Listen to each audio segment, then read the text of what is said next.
Shalom, Chag Shalom, Shemayach, shalom, shalom. Shalom. Chag Purim Shemayach आप सबको। और हम लोग का विश्वास है कि आपने पूरम खूब एंजॉय किया है, अच्छे से अच्छे खाने पकवान बनाए हैं, खूब खाए हैं, डांसिंग किया है और परमेश्वर की स्तुति करी है अपने घरों में और अपने चर्चेस में। Praise the Lord. हम लोग ने भी किया, बहुत खाना पीना हुआ।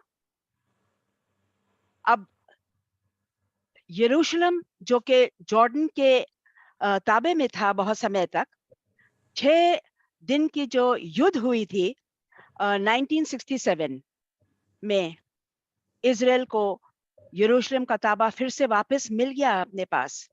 और उस वक्त से गवर्नमेंट ने बोला कि बहुत खुदाई, एक्सकवेशन यानी कि खुदाई करना चाहिए ताकि हिस्ट्री के बारे में पता चले कि क्या है क्या नहीं है। और इजराइल ने बोला कि लोगों को सिर्फ तोरा पढ़ो या बाइबल पढ़ो, दुनिया के लोग सब नहीं पढ़ते हैं तो कैसे पता चलेगा। खुदाई जैसे होती जा रही है और कोई चीजें काफी ऊंची हैं, कोई चीजें काफी नीचे पाई जाती हैं, और उनको ये बहुत चीजें मिली हैं जिससे सबूत मिला है कि बाइबल की एक एक बात सच है और उसमें कोई भी शक नहीं है कि यह सच हुआ है, था, और अभी और भी चीजें मिल रही हैं जैसे समय बीतता जा रहा है। उसमें से एक 2800 साल पहले उनको पता चला है कि एक भूकंप हुआ था इजराइल में। उससे हमको और आपसे क्या मतलब है? उससे यह मतलब है कि बाइबल से जो जकरिया में 14:5 में उनका उससे ताल्लुकात होता है। और जो ज्ञानी जो पढ़ रहे हैं खुदाई के बारे में, जो एक एक चीज उनको मिलती है उसको साफ सुथरा करके बहुत उसके पीछे वो लोग पढ़ते हैं कि ये क्या है क्या नहीं है, कितने साल पुरानी है, और उससे दूसरे चीजें जो इजराइल में है उससे क्या मतलब रखती है। तो उनको ये पता चला कि ये जो जकरिया 14:5 में जो भूकंप के बारे में लिखा है ये हुआ था इजराइल में 2800 साल पहले। और अभी कुछ साल पहले उनको एक और खास बात पता चली है कि ये भूकंप सिर्फ इजराइल नहीं, जेरूसलम में हुआ था।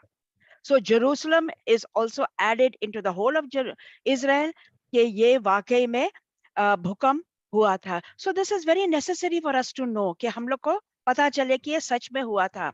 अब एक छोटी से इंफॉर्मेशन आपको बताना है कि जब ये खुदाई शुरू हुआ तो गवर्नमेंट ने बोला कि अरब के लोग, जो वहां के लोग हैं जो पहले थे अरब के लोग, उनको भी शामिल किया जाए खुदाई में।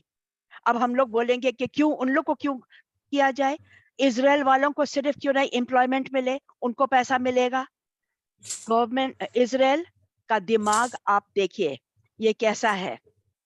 उन्होंने बोला कि अरब के लोग जब साथ में रहेंगे, खुदाई करेंगे, चीजें मिलेंगी तो उनको अपने आप दिखाई देगा कि उससे सिर्फ इजराइल को का मतलब है, कोई अरब की चीजें उसमें नहीं है। तो उसमें लड़ाई झगड़े की कोई बात नहीं है, बड़ी बड़ी बातें करने की बात नहीं है। वो सीधा दिखाई देगा कि ये सब ताल्लुकात सिर्फ बाइबल से है, इजराइल से है, उनके राजाओं से है, उनके देश से है। तो कितनी बड़ी बात है ना। That is called the brains of Israel, है ना। ओके, एक और चीज है कि ओरिजिनल सिटी जो है, जो खास सिटी जो पहले ही है, पहले से है, उसको कहा जाता है सिटी ऑफ डेविड, यानी कि दाऊद राजा का शहर। और वहां पे बहुत चीजें खुदाई की जा रही हैं, और बहुत चीजें थी लेकिन मेरे पास समय नहीं है आज, या आगे भी छोटा ही छोटा बातें आपको हम बता पाएंगे। वहां पे एक झरना पाया गया है, झरना जो कि जमीन से पानी जो निकलता है। वो झरना से पता चला है कि जब जो राजा राजा बनता था वो लोग वहां जाते थे, और वहां का जो हो सकता है सैमुअल हो, उस वक्त के नबी जो थे सैमुअल, या और भी जो भी थे, वो वहां जाते थे और उन पे तेल लगाया जाता था। इस झरने के पास। तो वो झरना पाया गया है जहां पे राजा लोग राजा बनते थे, उनका ऑर्डिनेशन होता था, जैसे हम लोग आज बोलते हैं कि उनका ऑर्डिनेशन हुआ। तो वो झरने के पास ये कौन सा झरना है? ये झरना वो है जो हिजकिय्याह राजा ने बनाया। हिजकिय्याह राजा ने क्यों बनाया? असीरिया के राजा जब आने लगे इजराइल में, उनके साथ युद्ध करके कि वो लोग पूरी इजराइल को घेर देंगे, तो इजराइल के लोगों का क्या होगा?